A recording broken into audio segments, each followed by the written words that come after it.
وعباد الرحمن الذين يمشون على الأرض هونا وإذا خاطبهم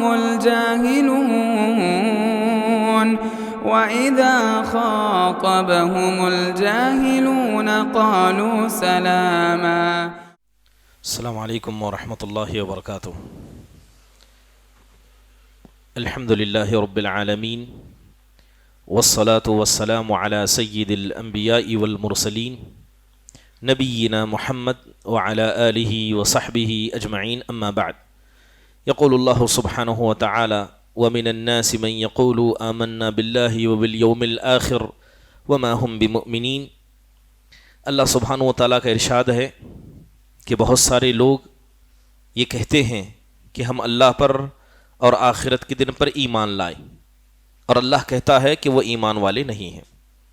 کل کے درس میں منافقوں کے حوالے سے کچھ بنیادی باتوں کی طرف اشارہ کیا گیا تھا. سورہ بقرہ یہ ان صورتوں میں سے ایک صورت ہے جس کے اندر اللہ نے منافقوں کی دل کے اندر جتنی برائیاں ہیں سب کو کھول کر رکھ دیا ہے.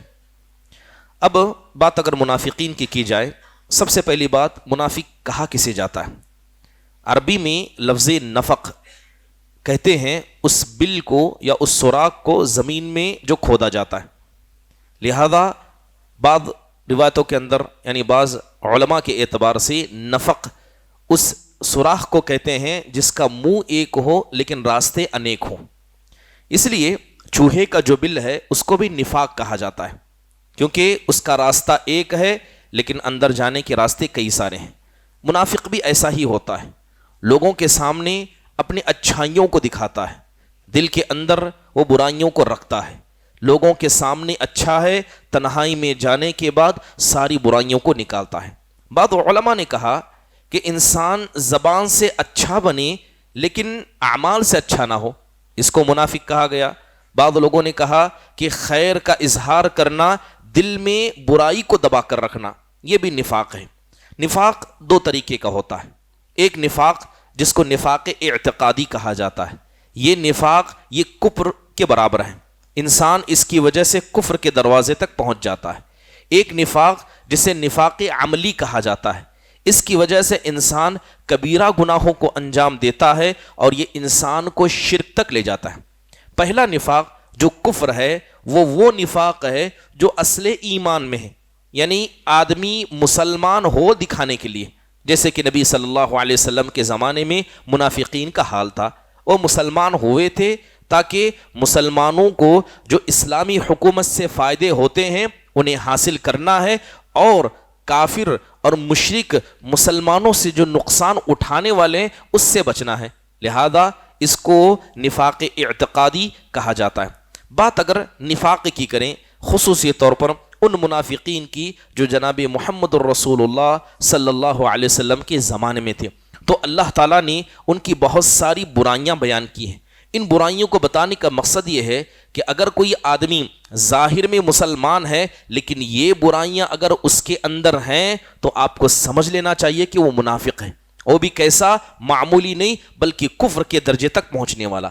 اللہ تعالیٰ نے ان کی صفات کو بیان کرتے ہوئے کہا کہ یہ ظاہر میں خیر دکھاتے ہیں مگر حقیقت میں زمین میں فساد مچانے والے، فتنہ برپا کرنے والے، لڑائیاں لگانے والے، مسلمانوں کو بدنام کرنے والے. اللہ نے کہا الا انہم ہم المفسدون ولکن لا یشعرون. دوسری صفت یہ ہے کہ یہ لوگوں کے دلوں میں وسوسوں کو ڈالتے ہیں، چاہے ان کے دل میں شبہات کو پیدا کریں، اسلام کے تعلق سے سوالات کو پیدا کریں. ان کی صفات میں دھوکہ دینا ہے، یہ مسلمانوں کو دھوکہ دیں گے، کافروں سے محبت جتائیں گے، ان سے دوستی دکھائیں گے، لیکن ایمان والوں کو اور اسی طرح اللہ اس کے رسول کو دھوکہ دیں گے. اس کے علاوہ ان کی ایک علامت یہ ہے کہ وہ لوگوں کا مذاق اڑائیں گے، اور لوگوں میں خصوصی طور پر ایمان والوں کا، اور اس میں علماء کا، اور علماء میں حفاظ قرآن کا یا دین پر عمل کرنے والوں کا مذاق اڑانا یہ منافقوں کی عادتوں میں سے ہے. اللہ تعالیٰ نے ذکر کرتے ہوئے کہا وَإِذَا لَقُوا الَّذِينَ آمَنُوا قَالُوا آمَنَّا. جب یہ ایمان والوں سے ملتے تو کہتے ہم ایمان لائے، لیکن جیسے ہی اپنے شیاطین کے پاس جاتے تو کہتے ہم تو تمہارے ساتھ ہیں، ہم ان کا مذاق اڑاتے ہیں. اس کے علاوہ سستی کرنا، دکھاوا کرنا، اللہ کے ذکر سے غفلت برتنا، یہ منافقوں کی صفات میں ہے۔ اس لیے اللہ نے کہا وَإِذَا قَامُوا إِلَى الصَّلَاةِ قَامُوا كُسَالَىٰ، جب یہ نماز میں کھڑے ہوتے ہیں تو سستی اور کاہلی کے ذریعے کھڑے ہوتے ہیں۔ اس کے علاوہ ان کی ایک برائی یہ بھی ہے کہ اللہ نے انہیں آنکھیں دی، کان دیے، زبان دی، مگر اس سے کوئی وہ فائدہ نہیں اٹھاتے۔ سنیں گے مگر نصیحت قبول نہیں کریں گے، موت کو دیکھیں گے لیکن عبرت نہیں لیں گے۔ اس کے علاوہ ان کی برائیوں میں ایک برائی اللہ نے یہ بیان کی کہ یہ ہمیشہ ایمان والوں کی طاق میں رہتے ہیں، یہ ان کی غلطیوں کو پکڑتے ہیں، کیونکہ ایمان والا ہوتا یہ ہے جو اپنے دوسرے مسلمان کی برائیوں کو چھپاتا ہے، جبکہ منافق اس کی برائیوں کو ہائی لائٹ کرتا ہے، پبلک پلیٹ فارم پر لے آتا ہے۔ اللہ تعالیٰ نے کہا الذین یتربصون بکم فإن کان لکم فتح من اللہ، کہ یہ منافق ایسے ہیں جو تمہاری طاق میں لگے ہیں، اگر مدد مل جائے تو تمہاری صف میں ہوں گے، اگر تم برباد ہو جاؤ تو کافروں کے ساتھ تم ان کو پاؤ گے۔ اس کے علاوہ ان کی برائیوں میں ایک چیز یہ بھی ہے کہ یہ جھوٹ بولتے ہیں لیکن زبان کے مکار ہیں، جھوٹ بولیں گے، غلط کریں گے، لیکن جب پکڑے جائیں گے تو عذر پیش کریں گے، یہ معذرت کریں گے۔ اللہ تعالیٰ نے کہا ثم جاؤوک یحلفون باللہ ان اردنا الا احسانا وتوفیقا، اللہ نے کہا اے نبی جب آپ ان کی غلطیوں کو پکڑ لیں گے تو یہ اللہ کی جھوٹی قسمیں کھائیں گے اور کہیں گے ہم نے یہ کام برائی کے ارادے سے نہیں کیا تھا۔ یہ منافقوں کے صفات میں ہے۔ ایک صفت یہ بھی ہے کہ یہ اپنے ظاہر کو اچھا بناتے، یہ اپنے ظاہر کو اچھا بناتے، اچھا کپڑا پہنیں گی، زبان میٹھی ہوگی، لوگوں سے گفتگو ایسے کریں گے، لیکن حقیقت میں دل کے اندر لوگوں کی قبریں کھودتے ہوں گے، دلوں کے اندر حقیقت میں یہ مسلمانوں کے قبرستان کو آباد کرتے ہوں گے۔ اس کے علاوہ ان کی برائیوں میں ایک برائی یہ ہے کہ جب مسلمانوں پر مصیبت آئے یہ خوش ہونے والے ہوں گے، مسلمانوں پر مصیبت آئے خوش ہونے والے ہوں گے۔ اللہ تعالیٰ نے ان کا ذکر کرتے ہوئے کہا ان تصبک حسنۃ تسؤہم وان تصبک مصیبت یقولوا قد اخذنا امرنا من قبل، کہ اے نبی اگر کوئی نیکی آپ تک پہنچتی ہے یہ ان کو برا لگتا ہے، لیکن جیسے ہی آپ مصیبت میں گھیرے جاتے ہیں یہ کہتے ہیں ہم نے تو ان سے اپنے پلے کو جھاڑ لیا۔ اس کے علاوہ لوگوں کو خوش کرنا اللہ کو ناراض کر کے، یہ ان کے صفات میں ہیں۔ مومنوں کا مذاق اڑانا، ان کا ٹھٹا کرنا، اس کے علاوہ کافروں کا ساتھ دینا، یہ بہت ساری ایسی صفات ہیں جو اللہ تعالیٰ نے منافقوں کی قرآن میں ذکر کی۔ جب ہم حدیث کے اندر دیکھتے ہیں تو حدیث کے اندر بھی منافقوں کی، خاص کر وہ منافق جو عملی ہیں، ان کے کچھ صفات آئیں۔ اللہ کے نبی علیہ الصلاۃ والسلام کی بڑی مشہور روایت ہے، آپ نے کہا کہ منافقوں کی 3 علامتیں، جب وہ بات کرے گا تو اکثر جھوٹ بولے گا، جب وعدہ کرے گا تو خلاف ورزی کرے گا، جب امانت رکھی جائے گی خیانت کرے گا۔ حضرت حذیفہ بن یمان سے پوچھا گیا من المنافق، یہ بتائیے کہ منافق کون ہے؟ تو کہتے ہیں الذی یصف الاسلام ولا یعمل بہ، وہ منافق وہ ہے جو اسلام کو بیان کرتا ہے لیکن عمل خود نہیں کرتا، وہ منافق ہے۔ حضرت ابن جریج رحمہ اللہ کہا کرتے المنافق یخالف قولہ فعلہ وسرہ علانیتہ، کہتے ہیں کہ منافق وہ ہے جس کی زبان اور کردار میچ نہ کرے، جس کا ظاہر اور باطن ایک سا نہ ہو، ایسا آدمی منافق ہے۔ بلال بن سعد کہا کرتے لا تکن ولی اللہ فی العلانیہ وعدوہ فی السر، کہتے ہیں کہ ایسا نہ ہو کہ لوگوں کے سامنے تم اللہ کے دوست ہو اور جیسے ہی تنہائی میں جاؤ تم اللہ کے دشمن بن جاؤ، ایسا کبھی نہ کرنا۔ امام ابن قیم رحمہ اللہ نے کہا کہ نفاق 2 جڑوں سے اگتا ہے، جس آدمی کے اندر یہ برائیاں آ گئی وہ نفاق تک پہنچے گا۔ کہتے ہیں کہ نفاق 2 جڑوں سے اگتا ہے، الکذب والریا، ایک جھوٹ بولنا، دوسرا ہے ریاکاری کرنا۔ پھر کہتے ہیں کہ ریاکار بننے کے بعد، منافق بننے کے بعد 2 گناہ اور انجام ہوتے ہیں۔ ایک تو اللہ تعالیٰ اس کی بصیرت کو کمزور کر دیتا ہے، اللہ تعالیٰ اس کی ہمت کو توڑ دیتا ہے۔ حضرت ابن عمر رضی اللہ عنہ کہتے ہیں کہ ایک آدمی آیا، آ کر سوال کرنے لگا کہ انا ندخل علی سلطاننا فنقول لهم بخلاف ما نتکلم، کہنے لگے وہ آدمی آ کر کہتا ہے کہ جب ہمارے بڑوں کے پاس، ہمارے سرداروں کے پاس ہم جاتے ہیں تو ان کے سامنے ایسی باتیں کرتے ہیں جو ان کے پیٹھ پیچھے ویسی نہیں ہوتی ہیں۔ تو حضرت ابن عمر نے کہا ایسے ہی لوگوں کو ہم اللہ کے نبی صلی اللہ علیہ وسلم کے زمانے میں منافق سمجھا کرتے. منافق کی علامتوں میں گالی گلوچ کرنا، لڑائی کرنا اور بکثرت تند مزاج کا ہونا، دو چہرے والا ہونا، لوگوں کے سامنے ایک ہونا، ان کے پیچھے ایک ہونا، اس کے علاوہ اللہ سے بدگمان ہونا، لوگوں کی پردہ پوشی نہ کرنا، غیبتیں کرنا، ان کے عیب کو لوگوں کے سامنے لانا، بغرض یہ ہے کہ نفاق ایک اتنا بڑا دروازہ ہے. اللہ معاف فرمائے اگر اس کا جائزہ ہم لیں گے تو بہت ہی کم لوگ ایسے ہوں گے جو اس بیماری سے بچے ہوں گے. یہی وجہ تھی کہ آپ دیکھیں کہ یہ نفاق کتنی خطرناک چیز ہے. صحابہ اکرام رضوان اللہ علیہم مجمعین تک اس سے ڈرا کرتے ہیں. نفاق سے ہمیں ڈرنا کیوں چاہیے؟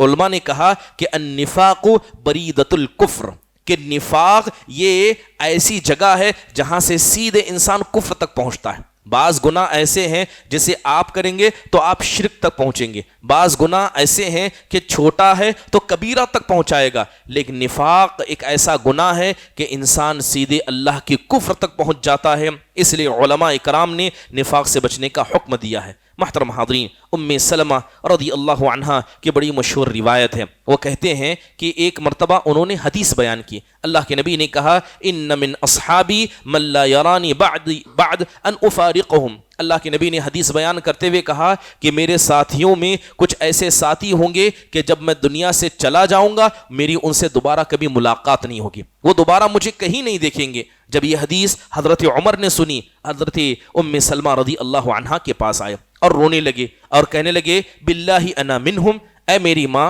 ام سلمہ آپ یہ بتائیں کہ جب اللہ کے نبی نے یہ حدیث بیان کی تھی آپ ان کے مقصد کو جانتے تھے. میں آپ کو اللہ کا واسطہ دے کر پوچھتا ہوں کہ آپ کو لگتا ہے کہ عمر بن خطاب ان میں سے ہے کہ اللہ کے نبی صلی اللہ علیہ وسلم کو میں دوبارہ کبھی نہیں دیکھ پاؤں گا؟ تو حضرت ام سلمہ نے کہا خدا کی قسم اے عمر اگر تمہارے علاوہ کسی نے یہ سوال کیا ہوتا میں کبھی نہ جواب دیتی. اللہم کہتے ہیں کہ میں اللہ تبارک و تعالیٰ ہی کے لیے کہتی ہوں کہ انشاءاللہ آپ ان لوگوں میں سے نہیں ہیں.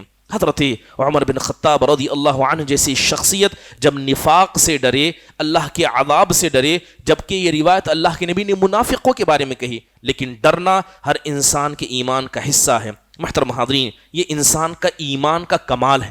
اگر اللہ تعالیٰ کسی کو کمال ایمان دے تو اس کا حصہ یہ ہے کہ نیک عمل کرے گا مگر اس کے برباد ہونے کا خطرہ دل میں ہمیشہ رہے گا. اس لیے اللہ تبارک و تعالیٰ نے کہا فلا یأمن مکر اللہ الا القوم الخاسرون، کہ اللہ کے مکر سے ایک نقصان اٹھانے والی قوم ہی ہمیشہ مامون ہوتی ہے. ابراہیم التیمی رحمہ اللہ کہا کرتے ما عرفت قولی علی عملی الا خشیت ان اکون مکذبا. کہتے ہیں کہ جب میں نے اپنے زبان کے کہے ہوئے جانے والے جملوں کو اپنے عمل پر پیش کیا تو اکثر میں نے اپنے آپ کو جھوٹا پایا کہ میں جتنا کہتا ہوں میں اتنا نہیں کرتا ہوں، لہذا میں نے اپنے آپ کو جھوٹا پایا. حسن بصری رحمہ اللہ کہا کرتے ما خافہ الا مؤمن ولا امنہ الا منافق. کہتے ہیں کہ نفاق سے ایمان والا ڈرتا ہے جبکہ نفاق سے منافق کبھی نہیں ڈرتا. جو خود منافق ہے اسے نفاق سے ڈر نہیں لگتا. اس لیے کہا جاتا ہے کہ حضرت حنظلہ الاسیدی بعض روایتوں کے مطابق ایک صحابی رسول کے پاس ایک آدمی آئے، حضرت عبداللہ بن مسعود کے پاس ایک آدمی آیا اور آ کر کہنے لگا انی اخاف ان اکون منافقہ. وہ آ کر کہتے ہیں کہ مجھے ڈر لگتا ہے کہ کہیں میں منافق نہیں ہو گیا ہوں. آ کر حضرت عبداللہ بن مسعود کے سامنے کہا تو حضرت عبداللہ بن مسعود کہنے لگے لو کنت منافقا ما خفت علی ذلک، اگر تم سچ میں منافق ہوتے تمہیں نفاق سے کبھی ڈر نہیں لگتا. اگر تم منافق ہوتے تمہیں نفاق سے ڈر نہیں لگتا. تم نفاق سے ڈرتے ہو، اس کا مطلب یہ ہے کہ تم اس سے بری ہو. حضرت ابو الدرداء رضی اللہ عنہ اللہ سے اکثر دعا کرتے، کیا کہتے؟ اللہم انی اعوذ بک من الشک والشرک والشقاق والنفاق وسوء الاخلاق. اے اللہ تعالیٰ میں تجھ سے تیری پناہ مانگتا ہوں ایمان کے مسئلے میں شک سے، شرک سے، بدبختی سے، نفاق سے اور برے اخلاق سے. یہ کون تھے؟ ابو الدرداء رضی اللہ عنہ. یہ کبار صحابہ میں سے تھے، حافظ قرآن تھے اور ہزاروں بلکہ صرف ملک شام میں رہ کر 1600 حفاظ تابعین نے ان سے حفظ حاصل کیا. یہ ایسا کیا کرتے جب ان سے آ کر پوچھا جاتا کہ جب آپ جیسا آدمی بھی اپنی آپ کے مسئلے میں ایسی دعا کرتا ہے تو ہمارا کیا ہوگا؟ تو حضرت ابو الدرداء کہتے واللہ ان الرجل لیفتن فی ساعۃ واحدہ، کہتے ہیں کہ خدا کی قسم ایک آدمی کے برباد ہونے کے لیے 1 گھنٹہ کافی ہے. 1 گھنٹے میں اس کی زندگی کا سارا اعمال برباد ہو سکتا ہے. کیا میں اللہ تعالیٰ تبارک و تعالیٰ سے نہ ڈروں؟ حضرت عبداللہ بن عمر کے بارے میں آتا ہے کہ ایک مانگنے والا آیا. آنے کے بعد حضرت عبداللہ بن عمر رضی اللہ عنہ نے اسے 1 دینار دیا. تو ان کے بیٹے نے، حضرت ابن عمر کے بیٹے نے کہا تقبل اللہ منک یا ابتاه، اے میرے ابا اللہ آپ کے اس صدقے کو قبول کرے. تو حضرت عبداللہ بن عمر کہتے ہیں کہ لو علمت ان اللہ تقبل منی سجدہ واحدہ او صدقۃ درہم واحدہ لم اکن غائبا احب الی الموت. کہتے ہیں اے میرے بچے تم مجھ سے دعائیں دیتے ہو، خدا کی قسم بس مجھے پتا چل جائے کہ اللہ نے صرف میرے ایک سجدے کو قبول کیا ہے، اللہ نے صرف میرے 1 درہم کو قبول کیا ہے، ابھی میں مرنا پسند کروں گا، آگے زندہ رہنا پسند نہیں کروں گا. میں عمل اس لیے کرتا ہوں، اس نیت سے کرتا ہوں کہ شاید میرے سارے اعمال برباد ہو چکے ہیں، لہذا مزید عمل کروں کہ اللہ تبارک و تعالیٰ اسے قبول فرمائے. محترم حاضرین، نفاق یہ اتنا بڑا دروازہ ہے، انسان کو بچنا چاہیے. دور حاضر کے اندر آپ نفاق عملی کی مثالیں دیکھنا چاہیں، اللہ ہی رحم فرمائے کہ نفاق عملی کیا ہے. لیکن بات اگر نفاق اعتقادی کی جائے، ایسا نفاق جو انسان کو کفر کے دروازے تک لے جاتا ہے، بہت سارے ایسے فرقے ہیں جنہوں نے اس گناہ کو انجام دیا. مثال کے طور پر جہمیہ کو لیں، معتزلہ کو لیں، روافض اور شیعہ کو لیں، یا باطنی فرقوں کو لیں، یا دور حاضر کے اندر وہ جدت پسند مسلمان جو لبرلزم کو پسند کرتے ہیں، کمیونزم کو پسند کرتے ہیں، یا یوں کہیں علمانیت کو پسند کرتے ہیں، دین کو دنیا سے الگ کرتے ہیں. یہ وہ منافقین ہیں جن کے بارے میں اللہ نے کہا ان المنافقین فی الدرک الاسفل من النار، کہ بے شک یہ منافق جہنم کے سب سے نچلے گڑھے میں ہوں گے. ایک آخری بات بتا کر اپنی بات کو ختم کروں گا. یاد رکھیے کہ انسان جتنا نیک ہوتا ہے اسے اتنا زیادہ نفاق سے ڈرنا چاہیے. آدمی جتنا نیک ہے، ایک عالم دین ہے، حافظ قرآن ہے، اللہ کی راہ میں صدقہ کرنے والا ہے، نفاق سے، ریاکاری سے سب سے زیادہ اسے ڈرنا چاہیے. اللہ کے نبی صلی اللہ علیہ وسلم کی صحیح حدیث ہے، حضرت عقبہ بن عامر کہتے ہیں اللہ کے نبی نے کہا کہ اکثر منافقی امتی اقرؤھا او قراؤھا. آپ نے کہا کہ میری اس امت کے سب سے زیادہ منافق حافظ قرآن ہوں گے، قرآن کی تلاوت کرنے والے ہوں گے. اب سوال یہ ہے کہ ایک آدمی جو قرآن کو یاد کرتا ہے، دن اور رات تلاوت کرتا ہے، وہ منافق کیسے ہو سکتا ہے؟ امام مناوی رحمہ اللہ کہتے ہیں کہ نبی صلی اللہ علیہ وسلم کے زمانے کے جو منافق تھے وہ اپنے آپ کو تہمت سے بچانے کے لیے، وہ اپنے آپ کو مومنوں میں شامل کرنے کے لیے قرآن کو یاد کرتے تھے. قرآن کو یاد کرنے کا مقصد حافظ قرآن میں اپنے آپ کو شامل کرتا تھا. امام زمخشری نے کہا کہ اللہ کے نبی نے جو لفظ نفاق کا استعمال کیا اس سے مراد ریاکاری ہے، یعنی جو آدمی جتنا دیندار ہوگا شیطان اتنا زیادہ اسے ریاکاری میں مبتلا کرنا چاہے گا. حدیث ہم نے جمعہ میں سنی کہ ایک آدمی شہید ہوگا، ایک عالم دین ہوگا، ایک قاری قرآن ہوگا، ایک سخی ہوگا. یہ وہ لوگ ہوں گے جن کو سب سے پہلے جہنم کے اندر ڈالا جائے گا، بلکہ توحید پرستوں میں سب سے پہلے جن کے ذریعے جہنم کو دہکایا جائے گا یہی نیک لوگ ہوں گے. حفظ کرنے والا، علم کو پھیلانے والا اور اپنی مال کو سخاوت کرنے والا اور اللہ کی راہ میں اپنی قربانی دینے والا. بس انسان کے پاس سے اگر اخلاص ختم ہو جائے وہ ریاکاری کے دروازے تک پہنچ جاتا ہے. ریاکاری حقیقت میں ایک بڑا دروازہ ہے. بعض لوگ عمل کے ذریعے ریاکاری کرتے ہیں، مثال کے طور پر دکھانے کے لیے نماز پڑھنا. بعض لوگ زبان کے ذریعے ریاکاری کرتے ہیں، اپنی تعریف کرنا، اپنے علم کو پھیلانا. مثال کے طور پر ایک حافظ قرآن ہے، قرآن کی تلاوت نماز میں الگ کرتا ہے، لیکن جیسے ہی سٹیج مل جائے وہ اپنی تلاوت کو بدل دیتا ہے. علماء نے اسے ریاکار شامل کیا، بلکہ علماء میں ان علماء کو بھی ریاکاری میں شامل کیا گیا جس آدمی کے دل میں ادنا سا بھی شبہ ہو، وہ علم کو پھیلائے، لوگوں کے سامنے تقریر کرے صرف اس لیے تاکہ لوگ مجھے عالم کہیں، مجھے علم والا کہیں. اسے بھی ریاکاری کے اندر شامل کیا گیا. اس کے علاوہ ریاکاری دکھاوے یعنی عمل کے ذریعے ہوتی ہے. اچھا لباس دکھانے کے لیے پہننا، جان بوجھ کر لوگوں کے سامنے سر جھکا کر رکھنا، لوگوں کے سامنے عبادتوں کو کرنا. بلکہ ابن حجر الہیثمی رحمہ اللہ نے ریاکاری کے درجات بیان کیے. کہا کہ ایک ریاکاری ایمان میں ہوتی ہے کہ انسان ایمان کے مسئلے میں ریاکار ہو تو وہ نبی صلی اللہ علیہ وسلم کے زمانے کا منافق ہے.